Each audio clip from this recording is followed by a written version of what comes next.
Assalamualaikum warahmatullahi wabarakatuh. Alhamdulillah, wassalatu wassalamu ala rasulillah. Rabbi shrah li sadri wa yassir li amri wahlul 'uqdatam min lisani yafqahu qawli. Amma ba'd. Para pecinta ilmu yang dimuliakan Allah Subhanahu wa taala, pada kesempatan ini kita akan membahas satu tema yang sangat penting, yaitu Al-Quran dan ilmu pengetahuan.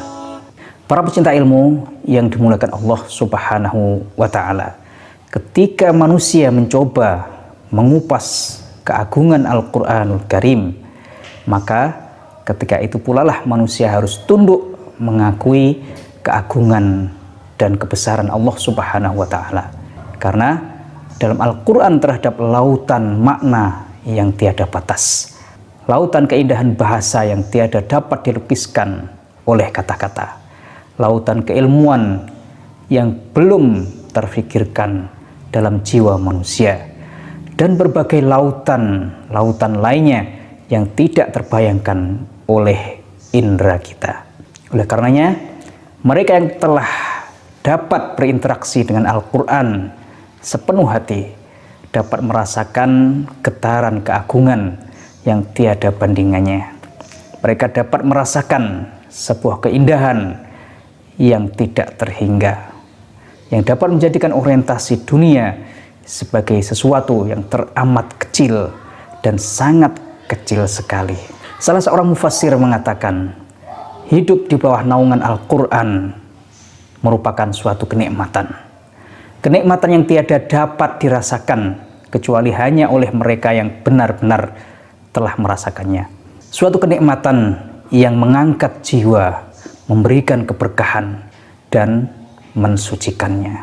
Para pecinta ilmu yang dimuliakan Allah Subhanahu wa ta'ala, cukuplah menjadi bukti keindahan bahasa Al-Quran manakala diriwayatkan oleh Ibnu Ishaq dari Imam Zuhri bahwa suatu ketika Abu Jahal, Abu Lahab, dan Akhnas bin Syurek secara sembunyi-sembunyi mendatangi rumah Rasulullah SAW pada malam hari untuk mendengarkan lautan ayat-ayat Al-Quran yang dibaca oleh Rasulullah SAW dalam sholatnya.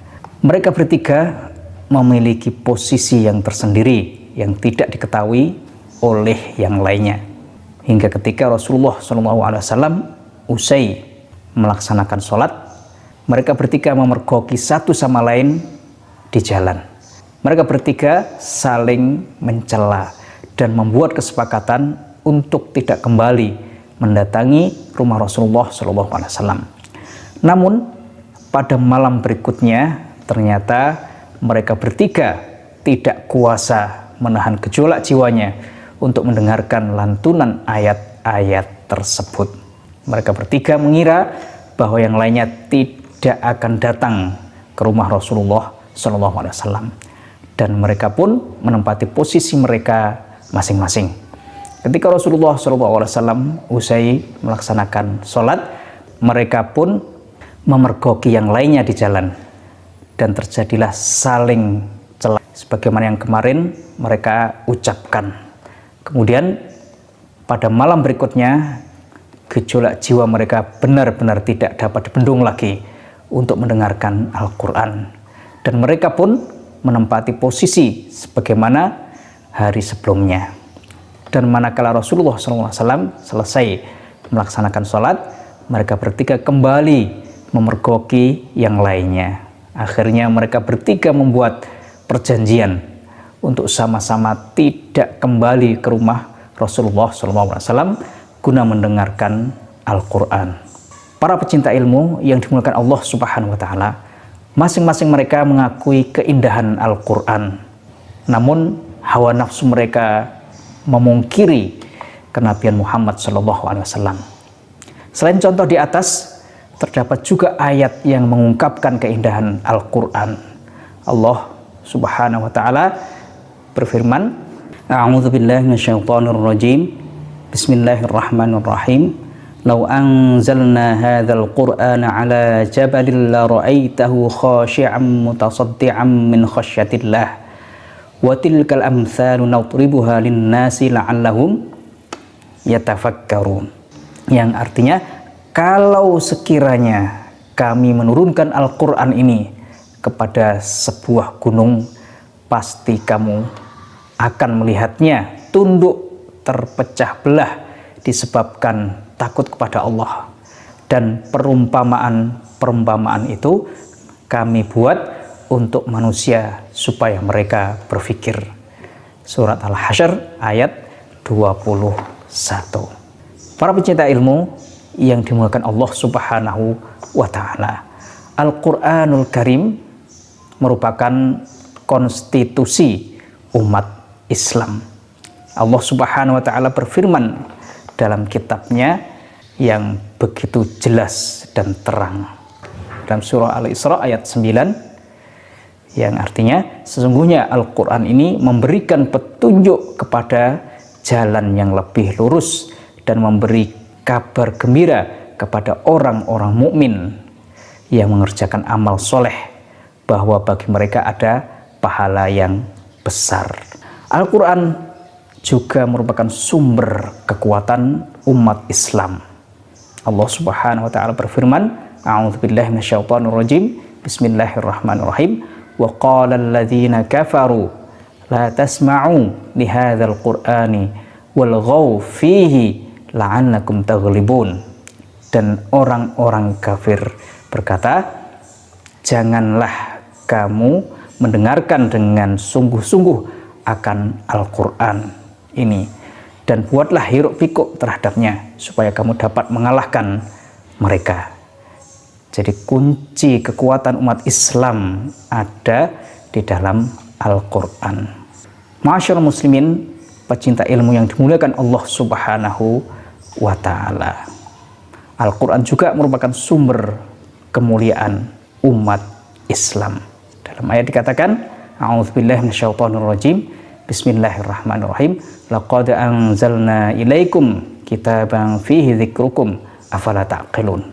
Sesungguhnya telah kami turunkan kepada kamu sebuah kitab yang di dalamnya terdapat sebab-sebab kemuliaan bagimu. Maka apakah kamu tiada memahaminya? Surat Al-Anbiya ayat 10. Para pecinta ilmu yang dimuliakan Allah Subhanahu wa Ta'ala, kemudian apa kewajiban seorang muslim terhadap Al-Quran? Para pecinta ilmu yang dimuliakan Allah Subhanahu wa Ta'ala, apa sumber kemuliaan Al-Quranul Karim? Banyak sekali sumber kemuliaan Al-Quran. Pertama, Allah Subhanahu wa Ta'ala adalah zat yang paling mulia yang telah menurunkan Al-Quran. Kemudian malaikat Jibril adalah salah satu makhluk mulia, adalah yang menjadi perantara turunnya Al-Quran. Diturunkan kepada Rasulullah SAW melalui malaikat Jibril. Kemudian Rasulullah SAW adalah manusia termulia yang telah menerima Al-Quran. Dan juga bulan Ramadan adalah bulan paling mulia, adalah waktu diturunkannya Al-Quran. Kemudian Lailatul Qadar, malam yang mulia, adalah saat-saat diturunkannya Al-Quranul Karim. Maka siapa yang berinteraksi dengan Al-Quranul Karim berarti orang yang mulia. Para pecinta ilmu yang dimuliakan Allah Subhanahu wa Ta'ala, kewajiban seorang muslim terhadap Al-Quran adalah yang pertama, kita harus memiliki keyakinan sungguh-sungguh dan kuat bahwa tidak ada yang dapat menyelamatkan kita kecuali sistem yang diambil dan bersumber dari kitab Allah Subhanahu wa Ta'ala. Kedua, kewajiban kita adalah membacanya. Jangan sampai ada hari yang kita lalui tanpa menjalin hubungan dengan Allah Subhanahu wa Ta'ala melalui Al-Quranul Karim. Ketiga, kita berusaha untuk menghayati dan memahami ayat-ayat Al-Quranul Karim dengan bersungguh-sungguh. Kemudian kewajiban kita juga adalah mengamalkan hukum-hukum yang ada dalam Al-Quran, mengamalkan ajaran-ajaran yang ada dalam ayat-ayat Allah Subhanahu wa Ta'ala dalam Al-Quranul Karim. Ma'asyiral muslimin, pecinta ilmu yang dimuliakan Allah Subhanahu wa Ta'ala, kemudian bagaimana korelasi Al-Quranul Karim dengan ilmu pengetahuan? Umat Islam mulai mempelajari atau melakukan penafsiran ilmiah sejak generasi pertama sampai abad ke-5 Hijriah, hingga menjadikan diri mereka sebagai pelopor ilmu pengetahuan di seluruh penjuru dunia. Umat Islam telah menjadi pelopor dalam riset tentang alam, sekaligus sebagai masyarakat pertama dalam sejarah ilmu pengetahuan yang melakukan eksperimental sains atau ilmu tabi'i berdasarkan percobaan yang kemudian berkembang menjadi teknologi. Para pecinta ilmu yang dimuliakan Allah Subhanahu wa Ta'ala, Islam mendorong umatnya untuk selalu berupaya mengembangkan sains seperti yang disebutkan dalam Al-Quran surat Al-Alaq 1-5. A'udzubillahi minasyaitonirrajim. Bismillahirrahmanirrahim. Iqra' bismi rabbikal ladzi khalaq, khalaqal insana min 'alaq. Iqra' wa rabbukal akram, alladzi 'allama bil qalam, 'allamal insana ma lam ya'lam. Bacalah dengan menyebut nama Tuhanmu yang menciptakan. Dia telah menciptakan manusia dari alaq. Bacalah, dan Tuhanmu lah yang Maha Pemurah, yang mengajar manusia dengan pena, mengajar manusia apa yang tidak diketahuinya. Para pecinta ilmu yang dimuliakan Allah Subhanahu wa Ta'ala, Iqra terambil dari akar kata yang berarti menghimpun. Dari menghimpun lahir aneka makna seperti menyampaikan, menelaah, mendalami, meneliti, mengetahui ciri sesuatu, dan membaca baik teks tertulis maupun tidak. Wahyu pertama itu tidak menjelaskan apa yang harus dibaca, karena Al-Quran mengetahui, karena Al-Quran menghendaki umatnya membaca apa saja selama bacaan tersebut bismi rabbik, dalam arti bermanfaat untuk kemanusiaan. Iqra berarti bacalah, telitilah, dalamilah, ketahuilah ciri-ciri sesuatu, bacalah alam, tanda-tanda zaman, sejarah, maupun diri sendiri, yang tertulis maupun yang tidak. Alhasil, objek perintah Iqra mencakup segala sesuatu yang dapat dijangkaunya. Masyaallah muslimin, pecinta ilmu yang dimuliakan Allah Subhanahu wa Ta'ala, dalam surat Ali Imran ayat 190-191 dikatakan, A'udzubillahi minasyaitonirrajim. Bismillahirrahmanirrahim. Inna fi khalqis samawati wal ardi wa ikhtilafil laili wan nahari laayatin liulil albab alladzina yadhkuruna Allaha qiyaman wa qu'udan wa 'ala junubihim wa yatafakkaruna fi khalqis samawati wal ard. Rabbana ma khalaqta hadza batila subhanaka faqina 'adzaban nar. Yang artinya, sesungguhnya dalam penciptaan langit dan bumi dan silih bergantinya malam dan siang terdapat tanda-tanda bagi orang-orang yang berakal, yaitu orang-orang yang mengingat Allah sambil berdiri atau duduk atau dalam keadaan berbaring, dan mereka memikirkan tentang penciptaan langit dan bumi seraya berkata, Ya Rob kami, tiadalah Engkau ciptakan ini dengan sia-sia. Maha suci Engkau, maka peliharalah kami dari siksa neraka. Maka jagalah kami dari siksa neraka. Ma'asyiral muslimin, pecinta ilmu yang dimuliakan Allah Subhanahu wa Ta'ala, salah satu cara mengenal dan mendekatkan diri kepada Allah adalah dengan membaca dan merenungkan ayat-ayatnya yang terbentang di alam semesta. Dalam ayat ini, Allah menyuruh manusia untuk merenungkan alam, langit dan bumi. Langit yang melindungi dan bumi yang terhampar tempat manusia hidup. juga memperhatikan pergantian siang dan malam.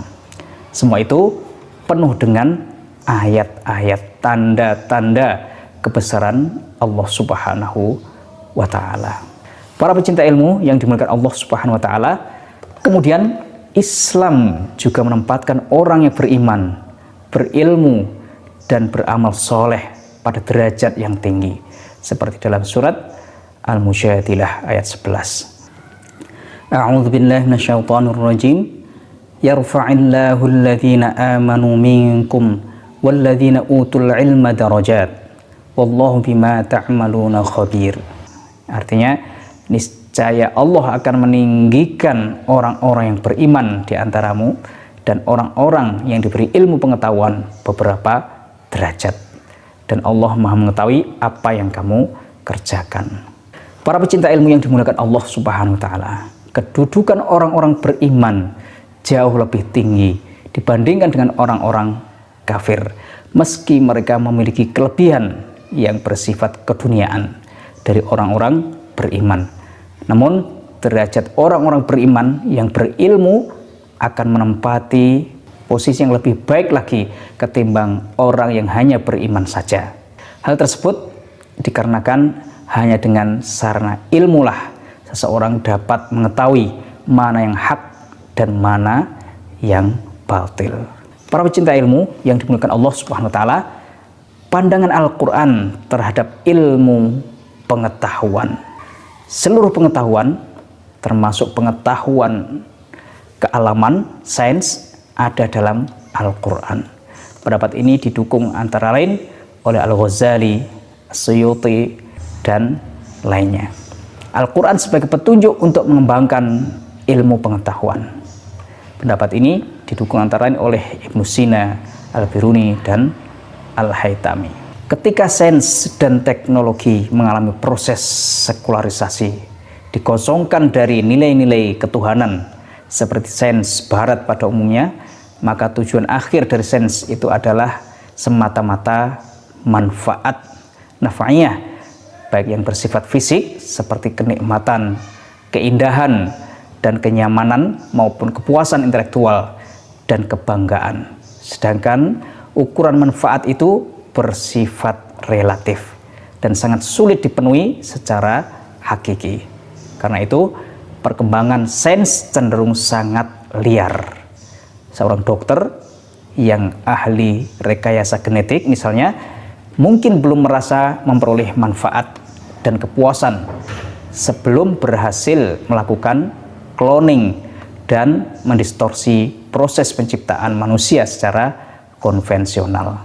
Sebaliknya, ketika nilai-nilai ketuhanan dimasukkan ke dalam proses sains, ilmu pengetahuan, di samping menghasilkan teori, baik dalam ilmu-ilmu eksakta maupun non-eksakta, sosial, ekonomi, politik, dan lain-lain, yang sesuai dengan sudut pandang dan pemahaman Islam, hadarah Islam, juga akan menghasilkan produk yang bersifat materi, kebendaan dari proses eksperimen yang syarat dengan nilai-nilai ruhiyah yang puncaknya bermuara pada tercapainya keridhaan Allah Subhanahu wa Ta'ala.